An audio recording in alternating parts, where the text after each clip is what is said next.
TV. This is our Flashbacks episode, Saturday morning. So, you know, you're watching this instead of Fletch and Sav. And good on you.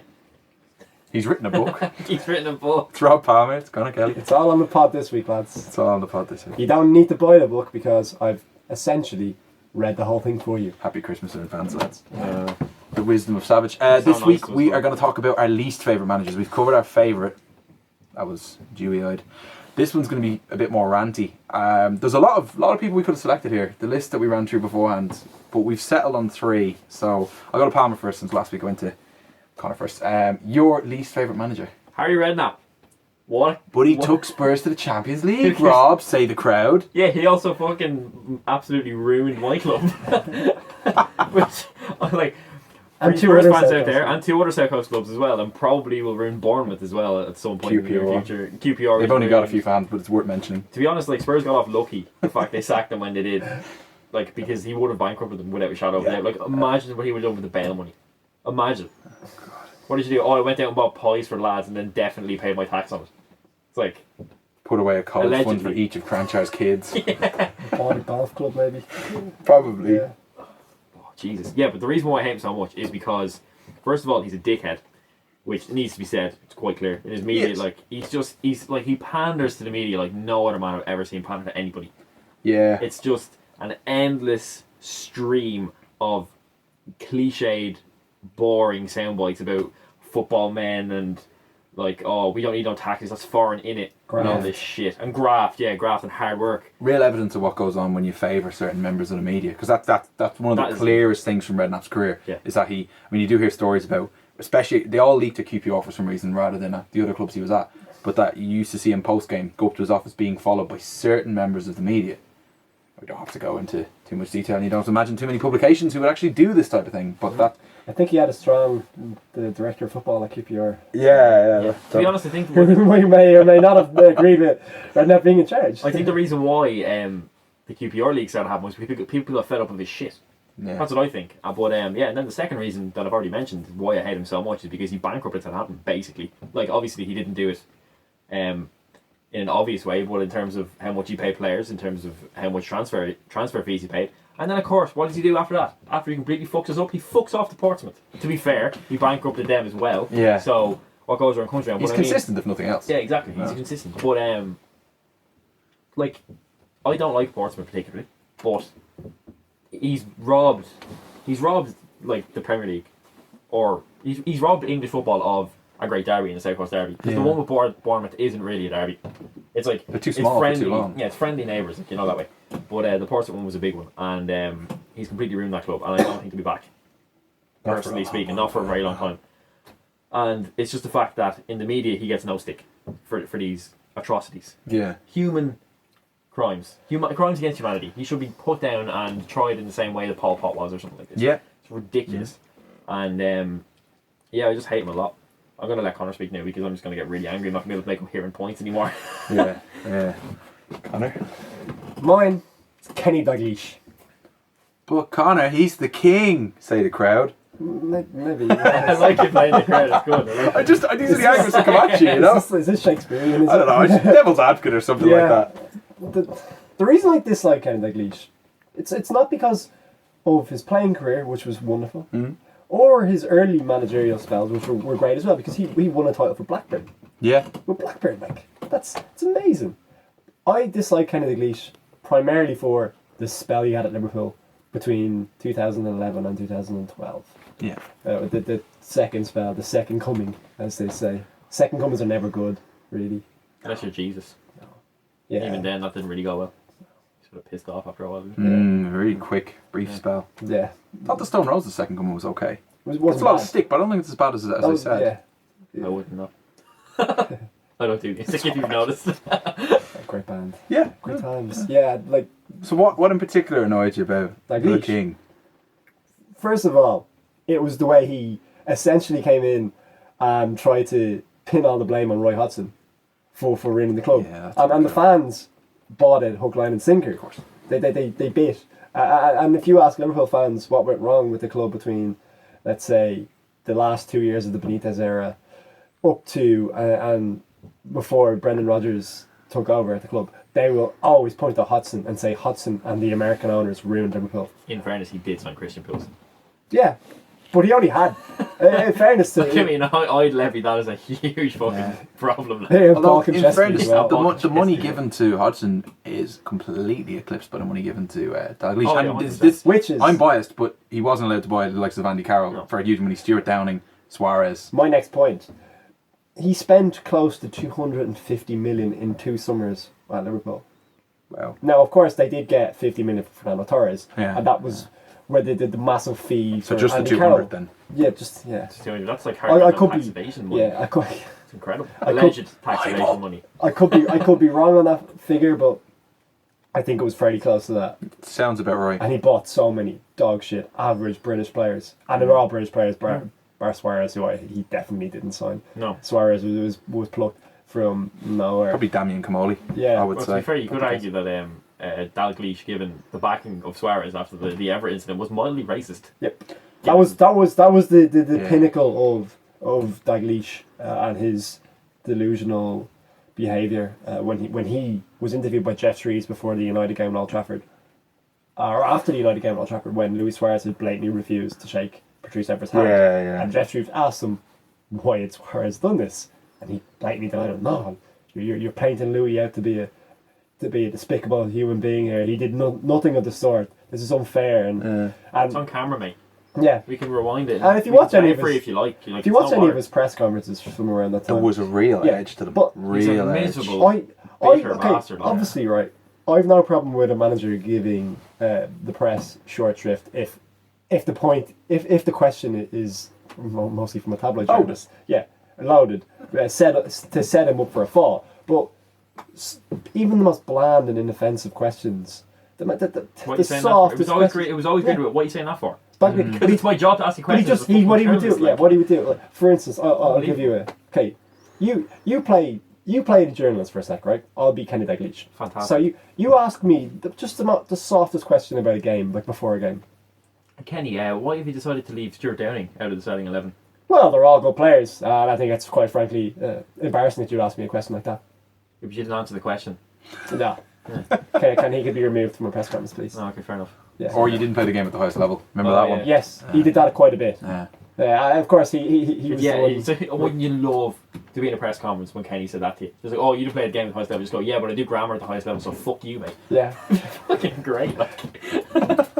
Hey, yo! I've watched the game outside of Anfield for the last 15 years. I know how to use a semicolon, you don't. Oh, yeah, I win here. But it's just, I think I dislike the way he handled himself, because it was, and he always made reference to Liverpool Football Club being bigger than one man. Yeah, it was always Liverpool despite Football Club. making it all about himself. It was all about himself.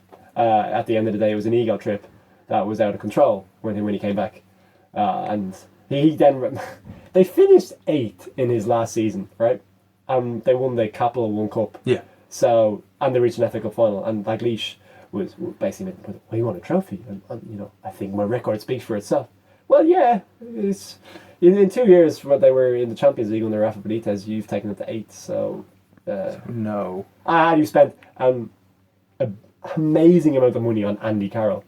All the money in the world. Yeah. man. One of my favourite stories to come around from the Dalglish era was, I think it was on Liverpool TV or ESPN. It's just a Liverpool fan. Dalglish had just left or been sacked. And he turned around and said, what do you think the problem was? And he was, you just never go back, do you? It's never, like we said, never go to second. He's like, all right, okay, so who would you like to see as the next Liverpool boss? Rafa. Whoa. You see, again, right. Having just made that point, one of the best stories. The thing about one thing about his second managerial spell was how ineffective Suarez was under him. Yeah. And look what Suarez became under Rodgers. So do you not remember the three of us when Suarez was playing under Dalglish? We all said that Suarez is a great player and he creates lots, but he's not a goal scorer. Nah, he misses too many chances, doesn't he? that was I exactly remember it. that. Yeah. Yeah. Like, look at him now. But finally. But like, to be fair, at the time when we said that, we were right, because he was missing. He was obviously like, I don't know what fucking system they were playing. No, it was all the Carroll. It was all the Carroll. Yeah, it was all the Carroll. Yeah, Like, they were trying to do. It was like Crouch the fucking Defoe. Yeah, that's what it was. That's exactly what it was. Yeah, exactly. Alan Shearer, Michael Owen, that's sort of partnership. So it wasn't the mid-90s anymore, SNS, the originals, Chris Sutton and Alan Shearer. Anyway, the final point I'd like to make in this is that I think to reverse back to the point I made at the start. The thing that annoyed me so much about Dalglish's reign was how Liverpool fans used it to absolve him without all blame and blame Hodgson instead. Yeah. They basically used they discarded rather this terrible 2 seasons they had on the Dalglish where they spent abomination and they had no improvement in results. They went backwards as a team and they still pinned it on Hodgson and the American owners. Of course, the American owners were dreadful. There's no getting away from that. But they blamed it all on Hodgson, which it's a weird inward mentality of a football club that you could be so stringent and hardline in your belief that it's somebody else's fault because your hero is involved. Yeah, and he's an outsider. Yeah. I as a measure of how bad Dalglish's second spell was, Fulham won their first ever game in the city of Liverpool against Liverpool at Anfield under Dalglish. That's dreadful. That tells you how bad it is. Yeah. That's not Fortress Anfield, is it? No. And in that game, Pogrebniak played up front and he didn't complete one pass. Pogrebniak. Yeah. Well, That was the loan spell. It wasn't that was the loan spell when he came on, and what was it like? Every time he shot, he scored. He'd something ridiculous like 7 goals in 5 games or something like that. But yeah, he started ridiculous, but then it soon became really apparent that he could not link up with another player, and he didn't complete one link up in that entire game. And then Reading bought him, and then it was like, whoa. Yeah. Literally, the only thing he done at Reading was fight people. Yeah. And miss chances. And make loads and loads of money. Yeah, he was on an exorbitant money. My least favourite manager, I should say, Jesus, I never want to say that sentence, is Neil Warnock. And it might seem like a bit left field, but everything, he has the complete package, because he has the Harry Redknapp press thing where he kisses their arse and he hopes that they'll be nice to him, they'll never question his results. Yeah, absolutely. I really dislike him because he pretends to be such a nice guy in the press conferences, I gave it the best, didn't we, and it's all to alleviate the blame. It's all to make sure that you can't just, you go, oh, that's true, like plucky little Palace or plucky little, Sheffield United, they gave it their best under good old Neil, and, British pluck just wasn't enough at the end of the day. No one was ever able to turn it around and go, no, you didn't give it your best. No, your results are on the slide. No, you're not a very good manager. And he just always, he's a really, really big chip on his shoulder, and it's really apparent and it's really obvious, but he always tries to play it as like, cuddly granddad. Yeah, big time. And then you see that clip of him in the dressing room. Have you ever seen this? Yeah, I've seen it. They're letting it go at half time, and he's just going mental. It's kind of like none of these match up, and you're very transparent. And he's a nasty, nasty man as well. It just nothing about him appeals to me. The point that I want to make about him, right, is that he was on Goals on Sunday quite recently, and they were talking like they do like the highlights package of his career, which is basically just him screaming at referees on the touchline. Yeah. And all this crap. Thing he does. Yeah, this is the point I'm going to make now. It was like they were talking to him about Goals on Sunday, and of course they went back to the time when he was at Palace. When for some reason in the 21st century, Palace decided it would be a good idea to employ Neil Warnock. What was it, like 2 seasons ago? Only 2 seasons. 2 seasons ago, Yeah. And so they were like, oh, what do you think went wrong at your time there? Didn't mention his inept tactical philosophy. Didn't mention that he's actually a terrible coach. Didn't mention he's a bad man manager. Didn't mention that he can't motivate a team. Didn't mention any of his flaws as a man or a manager. But he went on, oh well, refereeing decisions just didn't go for us. I mean, you look at it literally, right? It was like, in this particular game, it was like, it was against Norwich, I think, at the time or something, and like a penalty wasn't given. To be fair, when they showed the footage, I personally think it was a penalty. Yeah. And it was like, you see, that's a clear penalty. The referee just had an off day, like there and that. I mean, that cost people points, and that cost me my job. And it's just like, to be fair, if you're blaming a referee for losing your job, you haven't done your job correctly. Like, it's absolutely ridiculous. He's a hugely bitter man. Yeah. I know. Never his fault. I know some elderly people tend to be bitter, but this man takes bitterness to a whole nother level. Oh my God. Again on the Golden Sun thing, he keeps on referring to incidents that happened years ago. Yeah. Like, he's still talking about the Tevez incident in 2007 when Sheffield United were relegated because of the whole Tevez affair. Nothing to do with the fact that they were awful that season. Yeah, but imagine he'd done his job and he accumulated an amount of points that he would finish above West Ham on merit. Sheffield United are a small club. It's a task when you're a small club and you've got all these referees against you. Bournemouth are a small club as well, Neil. They're doing all right. They're ahead of Chelsea at the moment. Yeah, but Chelsea are another team suffering from refereeing. I forgot about it. All goes back to referees again. Yeah. If they weren't so biased. Yeah. But I really, really dislike Neil Warnock. I think he's, like you say, in the 21st century, why would anybody hire him? He's got all the jobs in the 21st century. He's an industrial revolution age football coach. Yeah. That's what he is. Yeah.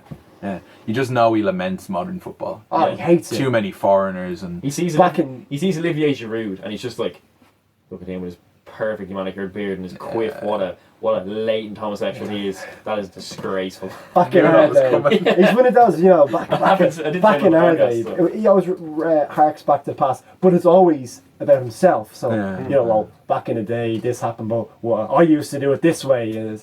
Times change, Neil. No one cares, Neil. Or he tries to always play himself up as this little jovial man, talking about, oh well, if Palace do give me the boot, I'll go back to my tractor. You don't have a tractor, Neil. You tell me you're a millionaire. You should have played. You made a lot of money from being an inept football coach. Trying to make the lovable Somerset farmer. You know what I mean? Like, well, the apples are nearly coming in, so I'm nearly finished with Palace anyway. Well, you have to pour your money into something, Rob.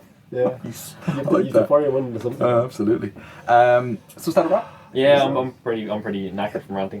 So who's your least favourite manager? Let us know in the comment section below, and let us know what you think about our choices. I'm sure someone has to disagree with one of them. If anybody disagrees with I'm going to guess it's going to be Connor's choice. It's going to get the most dislikes. Just because. I didn't consider that. Yeah. So a big fan base. Yeah. So let us know what you think. Let us know your least favourite manager. Follow us on YouTube. Follow us on Twitter at @the_final_third. And thanks for watching.